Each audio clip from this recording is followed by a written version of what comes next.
series. Today's webinar topic. Is there a little echo? Mute yourself for 1 second. There you go. Today's webinar topic is 7 risks you should take to build trust. Our host is Andrea Howe. She's the co-author of the Trusted Advisor Fieldbook and founder of the Get Real project. The webinar series is in partnership with Trusted Advisor Associates. We have Andrea's contact information. We'll share it at the end if you have any questions. Throughout the webinar, there's a chat feature on the bottom. You can just ask any questions openly. We're going to try to answer every question. We'll answer a few throughout the webinar, and at the very end, around 11:30ish, we'll save time for any other questions. Can probably you want to move? Should we move on to the next slide? Yeah, please do.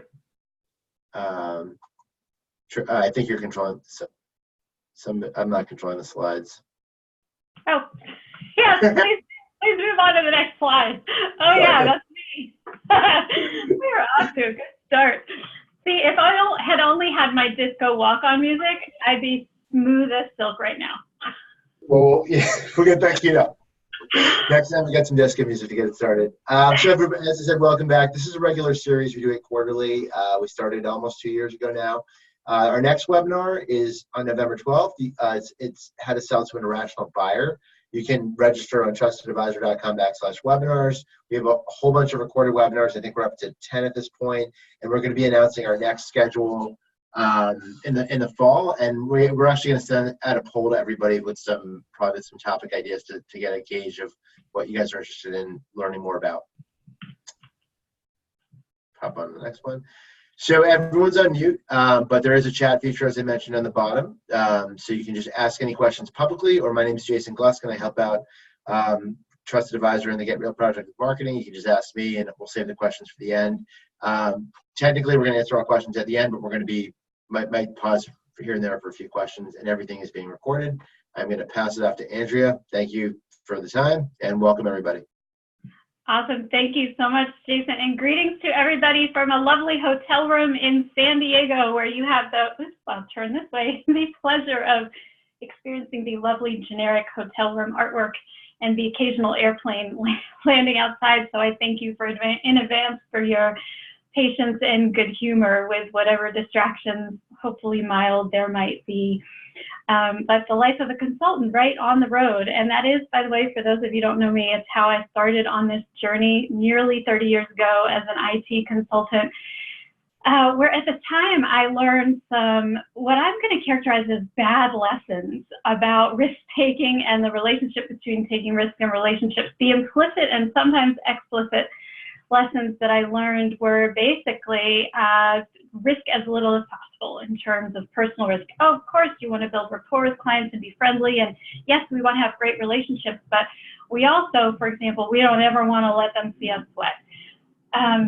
So happily, when I created the partnership that I have with Charlie Green and Trusted Advisor Associates more than 13 years ago now, hard to believe, I really got to crystallize some critical lessons about the relationship between trust building and risk taking. And I see it now. I'm very excited to come to you today with this topic because to me it's such an exciting one. It's a breath of fresh air. And there are so many brilliant opportunities to take our relationships to the next level by applying some very, in some cases, simple lessons.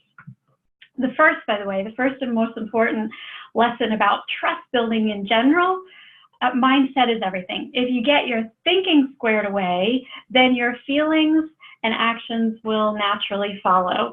And that includes and starts with how you think about trust. And when Charlie and I wrote the Trusted Advisor Fieldbook, which was published 7 years ago now, a little more than that, we created something called a mnemonic device called the 3 Ps of trust to help us all get our thinking right about trust building. We said first and foremost, it's personal. It's a phenomenon that occurs between human beings, not humans and institutions or groups. Secondly, it's paradoxical.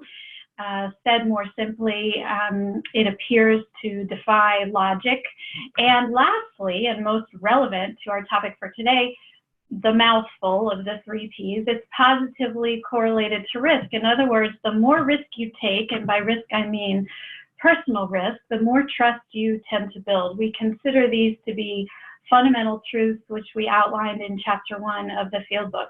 And the great news is, when we, as consultants, people in various services roles, anybody who's interested in having a better relationship with customers or clients, when we master risk-taking, then we have an opportunity to employ what is paradoxically the greatest risk mitigation strategy of all.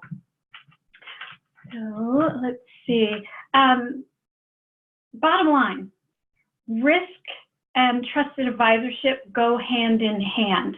You can be a trusted expert without taking a lot of personal risk. You can be a trusted problem solver. What you cannot be is a safe haven for tough issues, and that is the very essence of what it means to be a trusted advisor. So that's the context for this conversation today. We're setting a pretty high bar for the kinds of relationships that we want to have, and it's so important, by the way, this risk-taking topic, that Charlie and I specifically called it out as one of the 5 trust skills in the book. But it's also, you'll notice, it's inherent. Not only is it a separate skill, it's its own, but it's inherent in the other 4.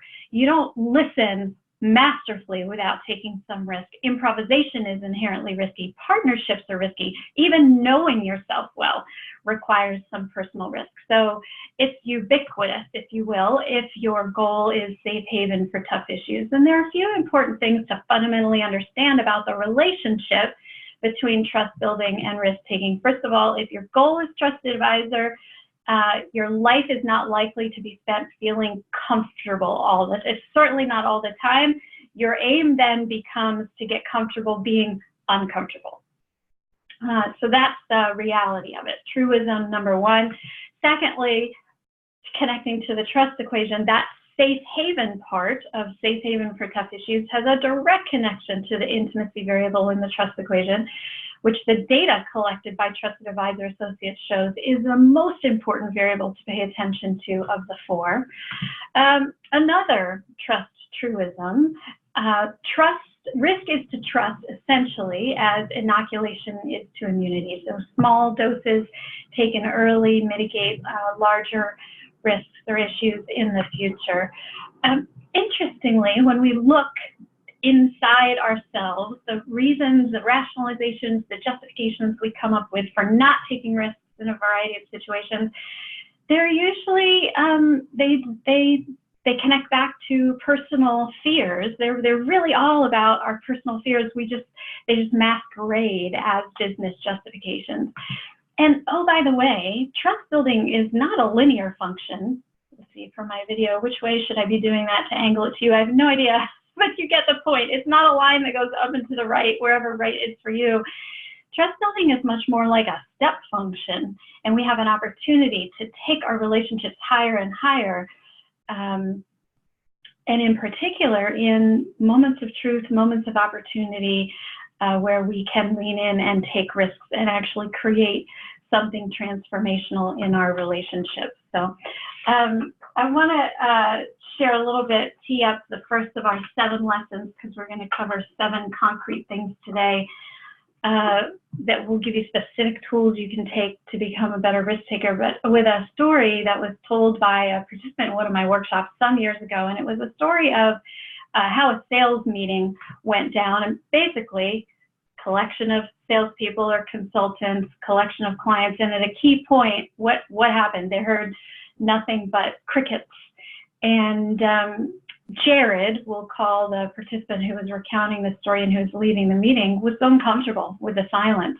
And in the debrief, never got discussed or addressed, but in the debrief, Jared and his teammates, they all agreed it was uncomfortable. Everybody noticed it, but nobody agreed what was behind the silence. They had no idea what client silent because they were turned off, were they wowed and therefore speechless, and they never explicitly found out. They never actually asked in the moment. And this brings us to sort of an interesting point in terms of, in these moments of truth, what are the options that are available to us? And if you're a quick chat person, you can enter something in the chat box. I want you to choose for me, what do you think Jared and his team should have done? Now, there is a case to be made for option A, which is nothing different, kind of like it's not really a big deal. We don't want to overanalyze every single moment. We don't want to get hyper vigilant and super self-conscious, and there's a lot of truth to that. there's a case to be made for, maybe the best thing to do is follow up privately. Maybe you'll get more information that way, better quality response. There's also a case to be made for actually saying something in the moment. And I see in the chat box, I see at least one B, maybe there was an A that snuck in. I see a lot of C's. A lot of C's. Yeah, a lot of C's. There's one B. Couple B's. Couple B's. Look, so here's a fundamental lesson. It's all situational here. There is rarely ever an exact black and white right answer for what you should do. There's definitely answers that tend toward greater risk-taking and more trust building, and that's obviously option C. And in this case, what Jared recounted to me is that he and his team really wanted to establish themselves as trusted advisors. And toward that end, I'd say the right option was C, if they had a do-over, because they missed a moment. They missed an opportunity. Even if the client wasn't comfortable to respond, by offering the invitation, they're communicating something important. Now, by the way, for those of you who answered C, I would suggest, as we're doing this little sort of armchair quarterbacking, as we call it in the United States, consider that it's far easier to sit back on a webinar and evaluate somebody else's moment of truth story and know what they should have done. It's another thing entirely for ourselves to be, in that deer in headlights moment. So this little story leads us to tip 1 of 7, which is to tackle ambiguity as best you can whenever it arises. And I'll give you some hints about when ambiguity shows up, because sometimes it's obvious and sometimes it's subtle. If you find yourself thinking, or maybe even saying, but I'm not sure, or, well, I'm assuming, or, well, I think it's because, or, well, it seems like, those are signs that ambiguity is present, and perhaps there's an opportunity to lean in. I got Charlie's permission to share a story actually from just last week, because I think it's such a brilliant example of tackling ambiguity in practice. Charlie realized that he was unclear with a relatively new client, high visibility engagement. It was actually unclear about who was who. In general, in this very large organization, in general with the group with whom he's working, a fairly senior level group, but even more specifically at who was who at a key meeting that he had attended a few weeks prior. And what would most of us do in that case? Most of us would say, shoot, I should know this. Let me find this out. And we would dig and we would research and we would ask around the edges. But what Charlie did is something quite different, and I would suggest to you quite bold. He sent an email to the key client contact. The subject line of the email was a dumb question, if I may. And he just, he laid it out point blank, looking over my notes. I realize I don't know the answer to a really dumb question. I'm deciding here, choosing to bear my ignorance with you. Can you help me with the difference between these and this count and this one? And the dumb question is, and he laid it out in black and white, who was at our recent gathering? Sorry for asking the basics. I figure better to look dumb now than stupid later. And I love this example for so many reasons. By the way, what he got back was an immediate, very gracious, and long reply, telling him everything he needed to know about the who's who and more, in a way that was probably more compelling than what he'd been briefed on in the past.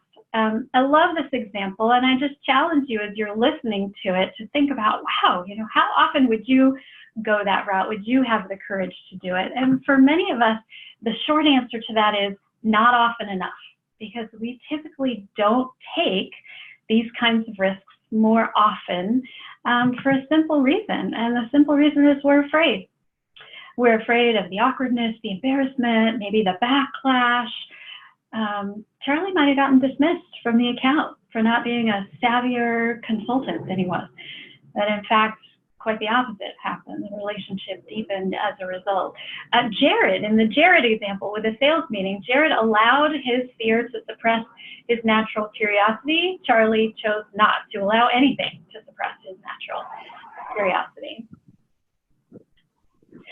Now, if you thought Jared's situation was awkward, let's talk about another one. And this is actually a client of Charlie's. It's a story told by Charlie, so I'm going to continue to borrow some Charlie-isms. We're going to call this client Adam.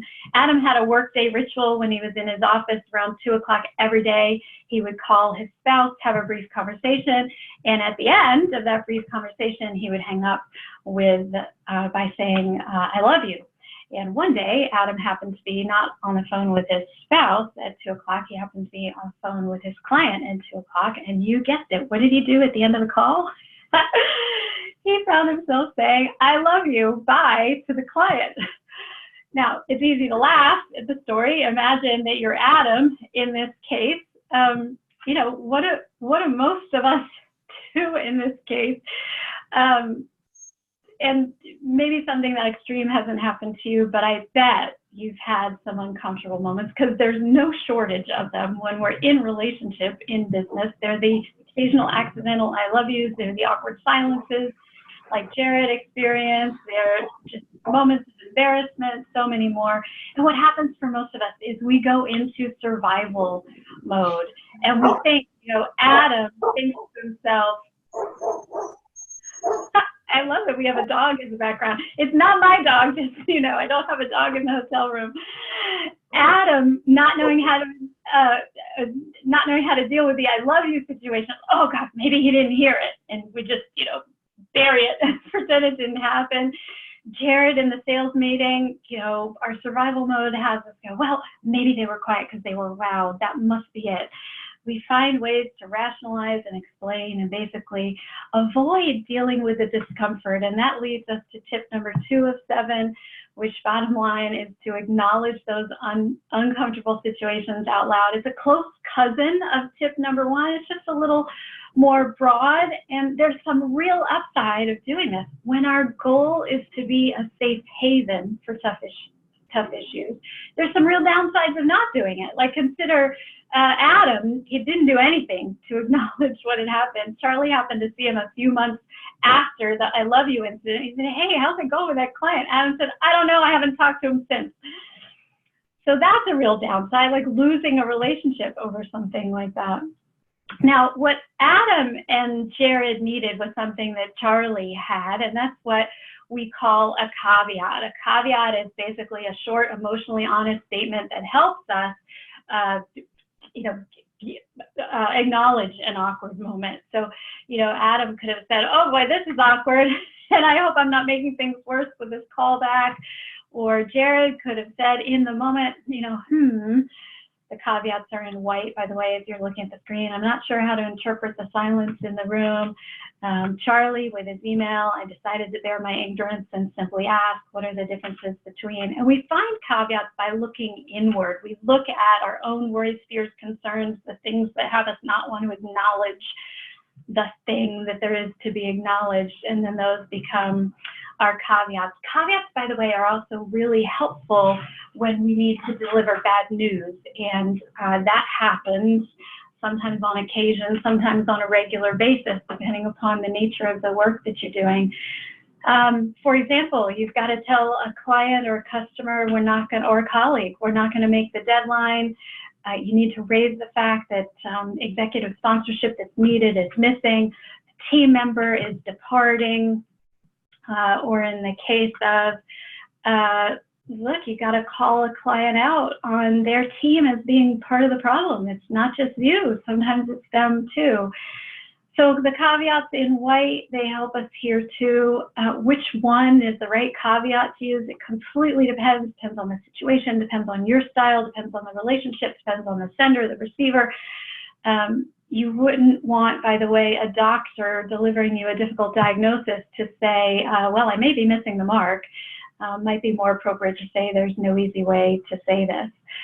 And this, by the way, leads us to tip number 3 of 7, delivering bad news promptly and concisely, with an emphasis, by the way, on the prompt and concise part. Most of us don't need to be told that we should be adept at delivering bad news, but where we get hung up as human beings, because we have a tendency to be fear-based, is on the prompt, concise bit. Now you'll notice, even with the caveat, those example statements that I just shared, they're pretty concise, so that's good. It's not the end of the conversation, it's getting the thing out there to talk about in a short, concise, and sensitive and trust-building way.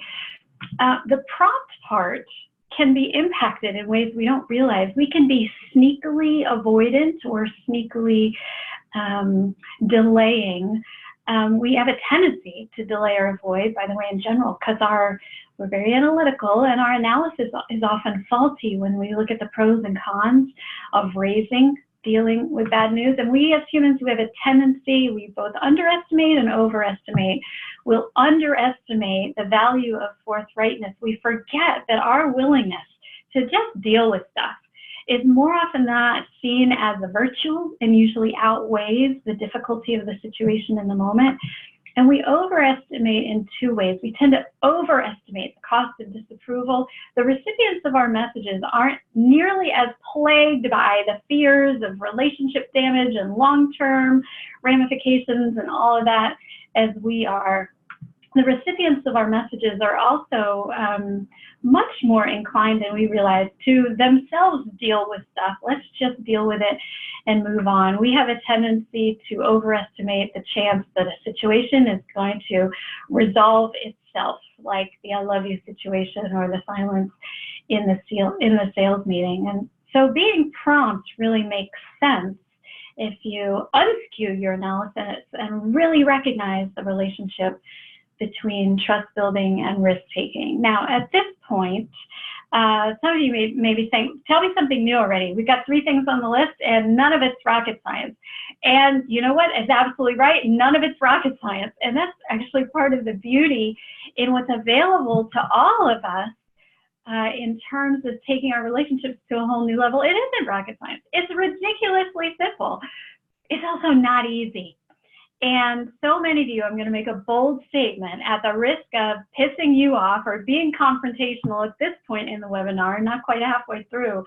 You're missing opportunities, possibly every day, for sure every week, to build trust and to take these kinds of risks simply because you don't see them, you're rationalizing away, you're not recognizing the benefit, you're overly weighing the downside, all of the things that naturally happens. So teeing up tip number 4, none of us likes to call attention to the mistakes that we've made. It's also completely human to make them. What matters is how we handle them, and it's refreshing to be real and candid about them. It's why it's one of the 17 lines in the Get Real Manifesto that I created. Mistakes are inevitable. How you handle them reveals your true character. And tip number 4 is to actually take responsibility for them. When the bad news you have to deliver is due to a mistake on your part, own it fully, own it proactively. And by the way, if it's not a mistake on your part, but it's a mistake on your team's part, or let's say a colleague's part, and you told them, don't do it this way, and they did it this way anyway, or your team screwed something up, or your organization has screwed something up, my advice to you is the same. It's to own it. Be willing to say to the client, look, I'm a representative of this team and this organization. I am owning that this happened.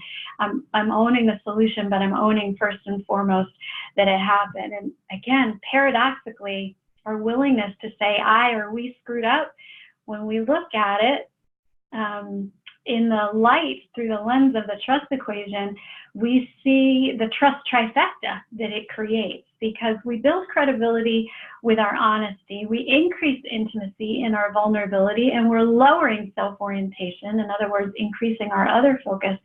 Because what we're showing when we're willing to own stuff and own it early and often is that we care so much more about the relationship than we care about, let's say, the CYA, cover your you-know-what strategy that can be common in many organizations.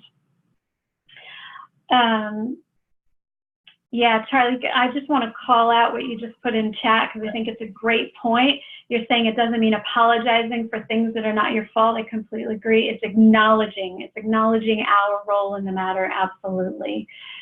Now, some of you also at this point might be thinking, well, all of this is great, ways for us to take the high road, but wouldn't it be nice if they, our colleagues, our customers, our clients, the people with whom we're trying to build trust, would take on these best practices too? And my short answer to you is, yeah, it would be nice.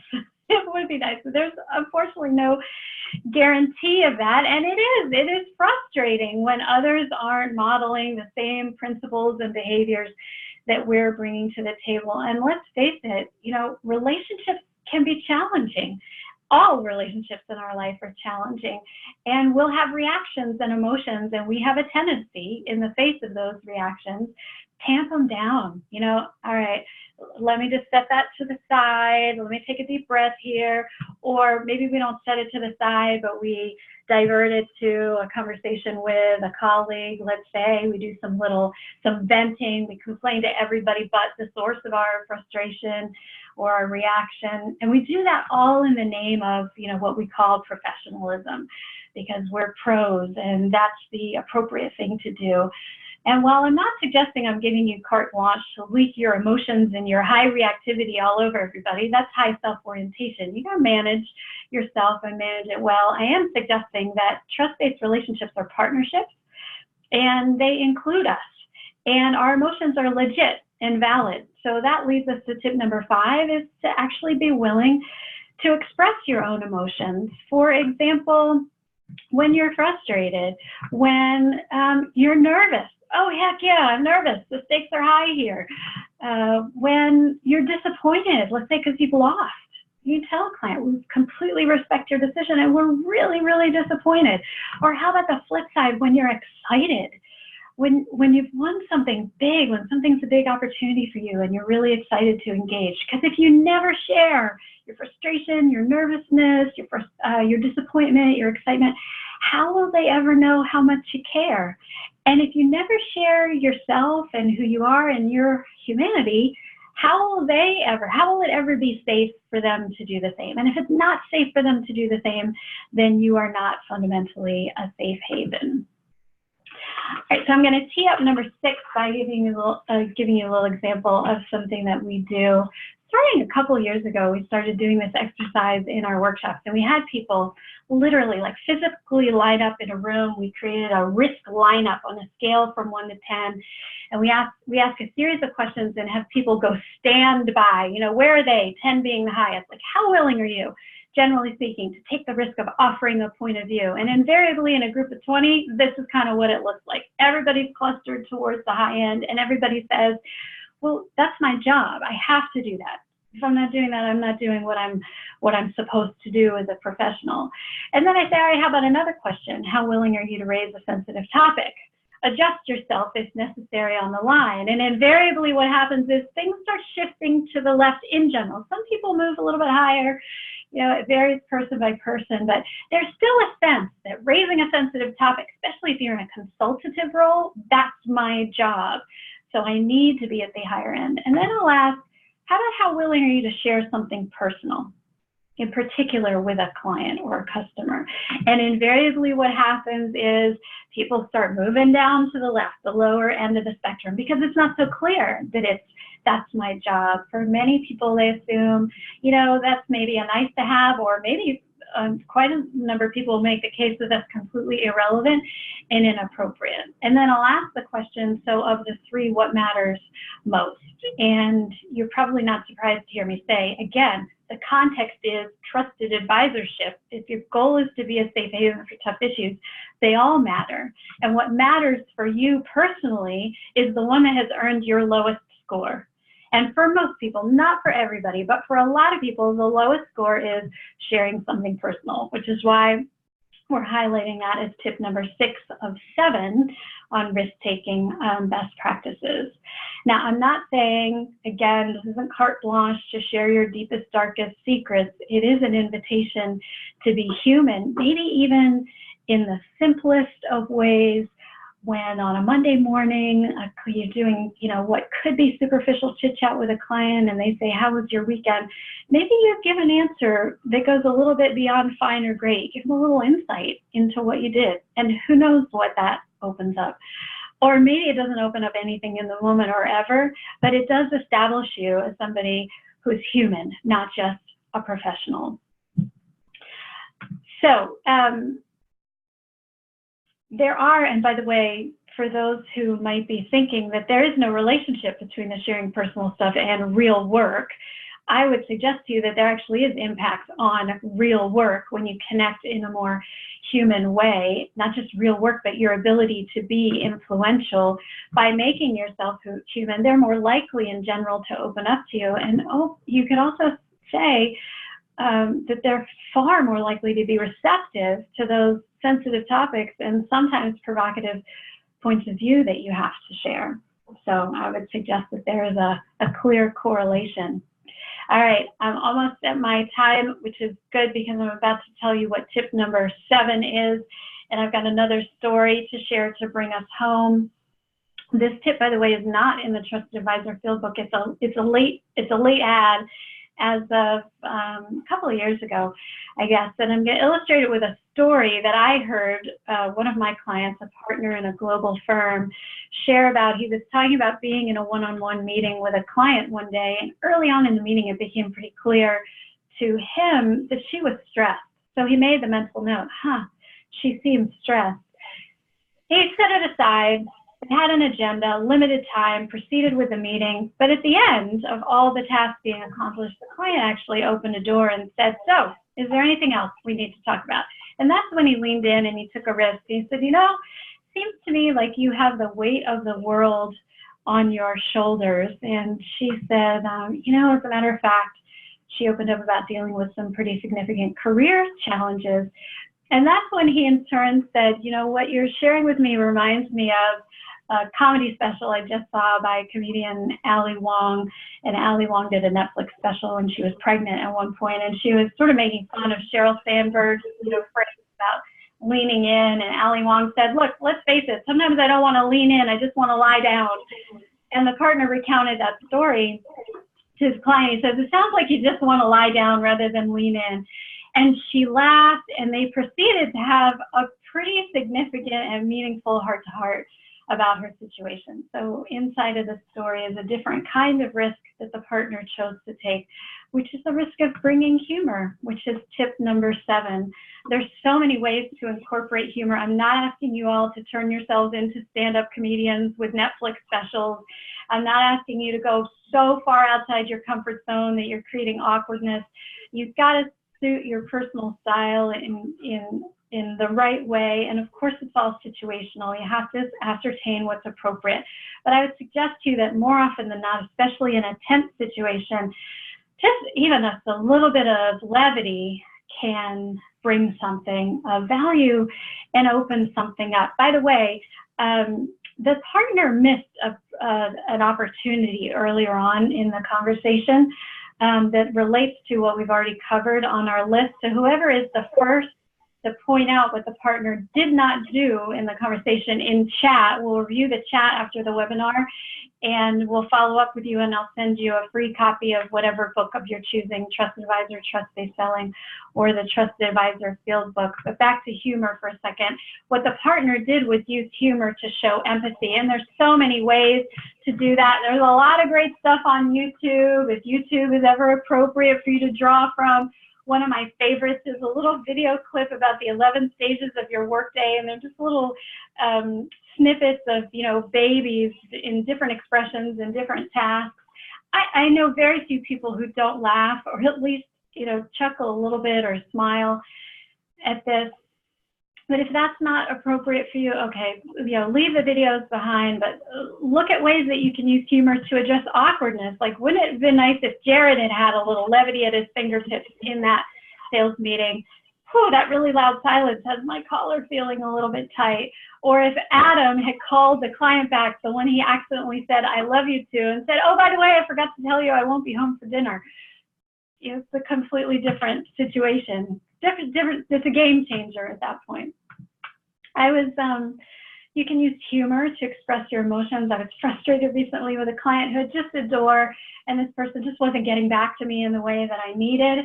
And every caveat I came up with to try to address it just felt snarky. So I went the GIF mode. I sent a text message with a guy hyperventilating, saying, all right, I'm really stressed out now. We've got to sort this out. I got an immediate response, completely dispelled the tension. So there are a lot of different ways that you can bring humor in. By the way, I don't know if anybody entered, but what the partner missed was an opportunity early on in that conversation to tackle the ambiguity, because and the cue was he's thinking to himself, she seems, ambiguity alert.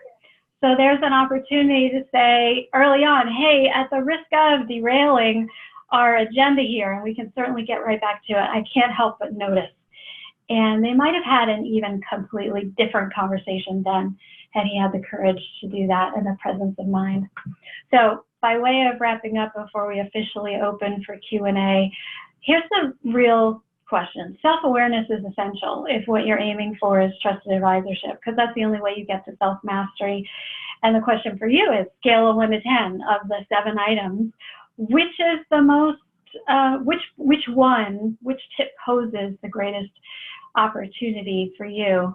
It is, by the way, whatever your answer is and however confronted you might feel by that answer, there is hope. The good news is that what it really takes, it turns out, to conquer even our most primal fears, it's simple. It's practice. It's doing it again and again and again. And if you haven't seen the TED Talk delivered by Commander Chris Hadfield, an astronaut who was at one point the commander of the International Space Station, if you haven't heard him tell a story about what it was like for him to go blind in space, temporarily, fortunately, but and how he conquered that, I highly recommend it. We've also got resources to help in the Fieldbook. If you happen to have a copy of it, page 77 has a worksheet that helps you really dissect and look at the relationships that are working well, where risk is present, and other relationships, and what are the risks you could take. If you don't have a copy of the Fieldbook, no worries. We've got one of your takeaways, some free stuff for today. I'm going to give you a compilation of all the worksheets and chapter synopses from the book, a couple of articles, the 6 risks you should take, which are in the book, the new 7th risk-taking strategy, the humor one I wrote an article about. If you want to practice that 1 to 10 thing with your team and facilitate a dialogue around risk-taking in your organization, I wrote about how to run that activity. So that's that. If you haven't checked out Charlie's podcast lately, by the way, brief commercial message for Charlie's podcast and some of the other work that we do, he tackles a lot of risky topics, like asking a client for a rate increase is a recent favorite of mine. And if you don't know our work, trustedadvisor.com or the getrealproject.com gives you information about workshops, webinars, diagnostics, the work that we do. Okay, brief commercial over. We do have some questions queued up for you. I'm just going to roll right into them. So there's somebody that's on the call that works in the healthcare industry that's been private messaging me a lot of different questions about basically, like, how do you one question that they asked was, how would you handle sharing bad information with a client while building trust? And then there's other questions about eliciting information from patients in a way that they would take it seriously. So I think it's some of it. This person, he or she works in the area of administration and the overall, like, operations, but I think they're trying to figure out a company-wide protocol for the stuff. So the first one, like, when you have bad information, like, does that mean like you've got bad news to deliver? Like, how can you do that and build trust at the same time? Am I getting that? The gist of that? I think that's part of it, the question, and then I think also there might be like something like a data breach or something. I think there's larger issues. I think it's probably on the individual patient doctor level, and then maybe on a organization to patient level from a higher level.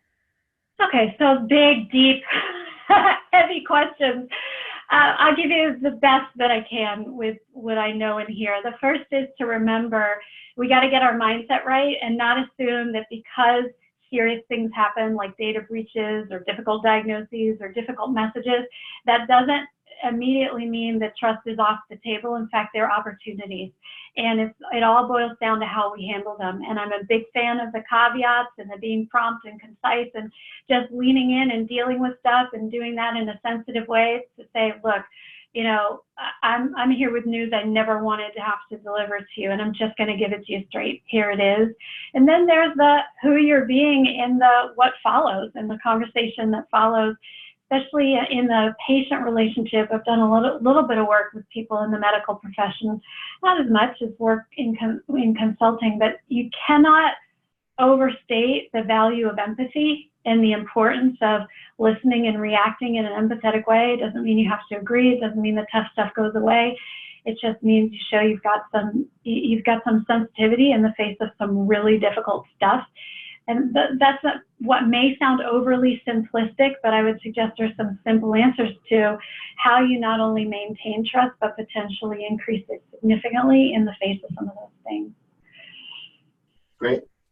So the next question is, how do you nurture informed risk-taking when your team leader is risk-averse and controlling in parentheses? Oh, yay, the controlling team leader. This is what everybody loves. So, my short answer to that is small steps, like eat the elephant a bite at a time.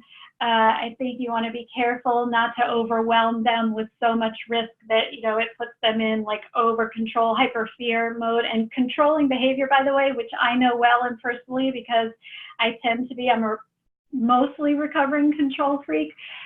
Controlling behavior is just a sign of fear. So you don't want to put them into, complete spasm, freak out, survival mode because you're taking such big risks in the face of that. But take a series of small ones and build up and be the role model. And that's unfortunate too, by the way, when it's your team leader, it's your leader. And the unfortunate answer is you see the opportunity, you know more about trust building and risk taking than you do. It's on you to make the first move. So small steps. Progress over time.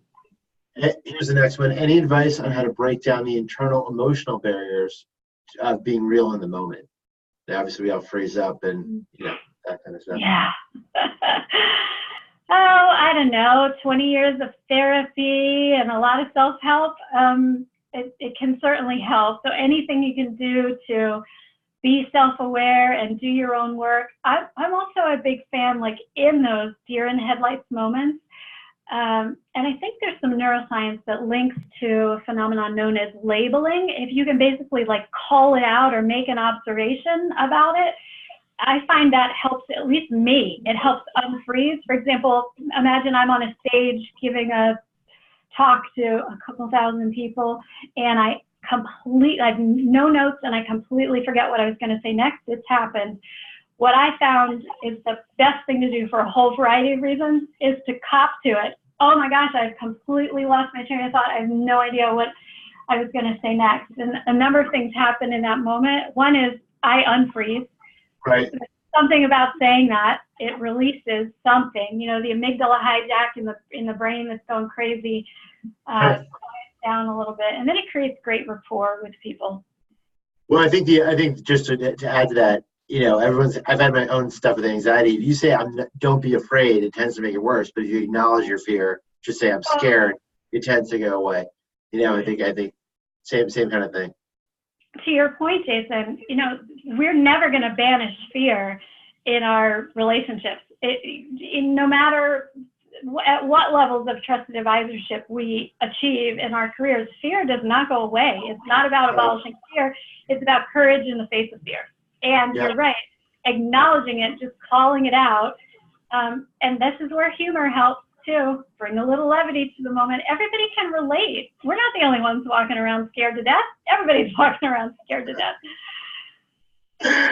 So the next question is let's see, how do you get personal? This is an interesting one that I've seen Charlie answer in different ways. How should you get personal when a client has their barriers up and is very stiff and is business only? Yeah. Well, I'm guessing I'm going to answer similarly to Charlie, which is, small steps. And you just never know the difference that you're making. Small steps, try different things. If one tactic doesn't work, try another. Check your motives. Make sure you're doing it for the right reasons, not because you're trying to conquer somebody's barriers, but because you really do want what's best for the relationship and best for them, because we can get really driven, like, all right, I'm going to beat this guy down. I'm going to win here. But the tendency we all have is to give up and say, they're not receptive, they're not open, I'm going to go practice with somebody else. And I think that's the wrong thing to do. Because more than anything, another way to think about this is trusted advisorship is a way of being. It is a way of being that you bring to all your interactions. And so show up fundamentally the same way with everybody, but get creative, try different things. Would you recommend just keeping it business only and not, and just staying within the confines of the business, or do you think? In a certain moment, you might make that choice, but I'm always going to be looking for opportunities. Maybe it's not at the beginning of the next meeting. Maybe it's at the end. Maybe I show up a little early next time, whether it's on the call or in person. Maybe at the end of the meeting when the tasks have been handled, it's a little bit safer for somebody to engage in a personal way. I think you should always be striving, always trying. And oh, by the way, keep in mind that having personal conversations, like chatting about your kids, that's one way to build intimacy. But being a phenomenal empathetic listener is a way to build intimacy and trust in any interaction. And you can bring that to the people who have the fortresses there. So that's another tactic to take. Yep. So the last question, and everybody, we still have a lot of people on the call, so feel free to ask some more questions because we'll stick around. I don't have to hang up right now. I'll just hang out. What's the best, this sounds like a very specific example, so I kind of lost the person who asked this, but if you're still on and you want to get more detailed, what's the best way to deal with a colleague that makes a decision that puts you at risk and potentially compromises your trust with others? Yeah. Thoughtfully and directly are my short answers. I mean, I think, here's the unfortunate message. When you feel like somebody has lost your trust, you can no longer trust them. Unless you're willing to address it, there's a case to be made that you're just as untrustworthy. And so I think it's important to raise it and deal with it. That's where caveats really are your friend. Bringing some compassion, maybe doing a little pre-work that says, why might they be doing what they're doing, or why might they have done what they did? How could I make sense of this? How could I understand it?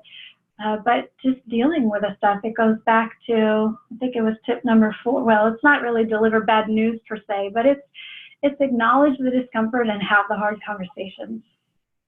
So somebody's actually asking about the trust equation, and I'll let you guide them to more resources because we have a lot of resources. But somebody's specifically asking what self-orientation means in the trust equation.